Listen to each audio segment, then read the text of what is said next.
వీక్షకులందరికీ నమస్కారం. భారతదేశం అనేక రంగాల్లో స్వయం సమృద్ధి సాధించిన ఇంధన రంగంలో నేటికి దిగుమతులే ఆధారం. ముఖ్యంగా ఇంధన రంగం అనగానే చమురు, డీజిల్, పెట్రోల్. భారతదేశంలో నిక్షేపాలు ఉన్న భారతదేశ అవసరాలు తీర్చే స్థాయిలో లేవు.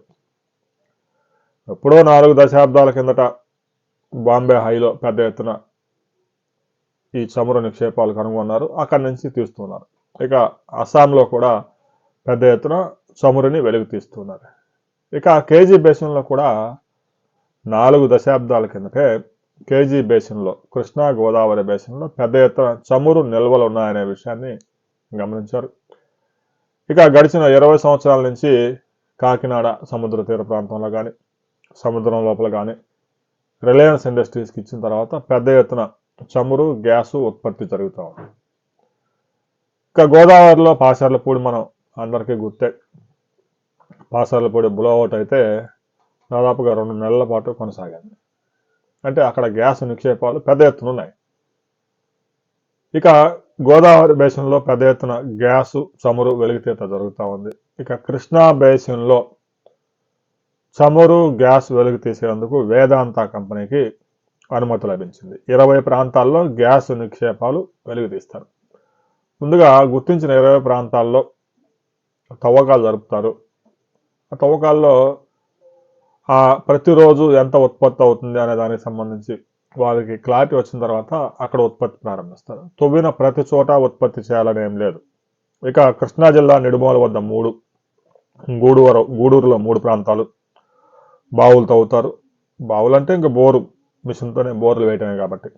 ఇక మద్దిపట్ల, కాజా, రాయవరం వద్ద 2 చోట్ల, తరకటూరు, కంచకోడూరు, అవురుపొడి, కలపటం, ముక్కొల్లు, పినగూడూరు, లంక, నరికేడ్లపాలెం, మల్లవోలులో ఒక్కో బావికి అనుమతి లభించింది.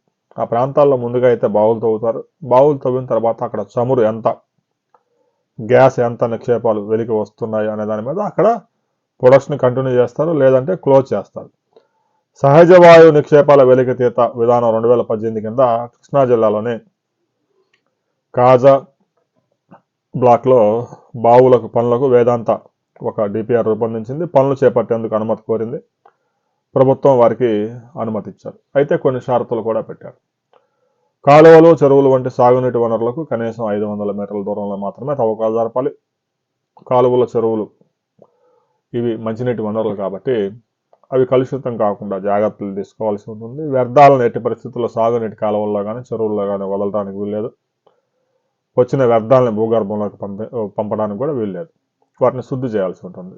ఇక బందర్ కెనాలు, కృష్ణా డెల్టా కాలువల వ్యవస్థ, డ్రైన్లు, జలాశయాలు, చెరువులు వంటి ఉపరితల సాగునీటి వనరుల నుంచి నీటిని వాడుకోవడానికి అవకాశం లేదు. వాల్టా చట్టానికి లోబడి భూగర్భ జలాలను ఉపయోగించుకోవాల్సి ఉంటుంది. ఇక చమురు, సహజ వాయువులు వెలుగుతీసినప్పుడు గ్రామాల ప్రజలకి ఇబ్బంది లేకుండా చూసుకోవాలి, కాలుష్యం లేకుండా చూసుకోవాలి. ఏదైతే జల కాలుష్యం కానీ, వాయు కాలుష్యం కానీ, శబ్ద కాలుష్యం కానీ ప్రజలకు ఇబ్బంది లేకుండా కార్యక్రమాలను నిర్వహించాల్సి ఉంటుంది. రాబోయే కొద్ది రోజుల్లోనే వేదాంత కృష్ణా బేసిన్లో కూడా పెద్ద ఎత్తున గ్యాస్, చమురు నిక్షేపాలని వెలికి తీసే అవకాశం ఉంది. కొద్ది రోజుల్లోనే ఆ తవ్వకాలు పనులు ప్రారంభం కాబోతా ఉన్నాయి. దీనికి సంబంధించి మరిన్ని అప్డేట్స్తో మరో వీడియోలో మనం కలుసుకుందాం.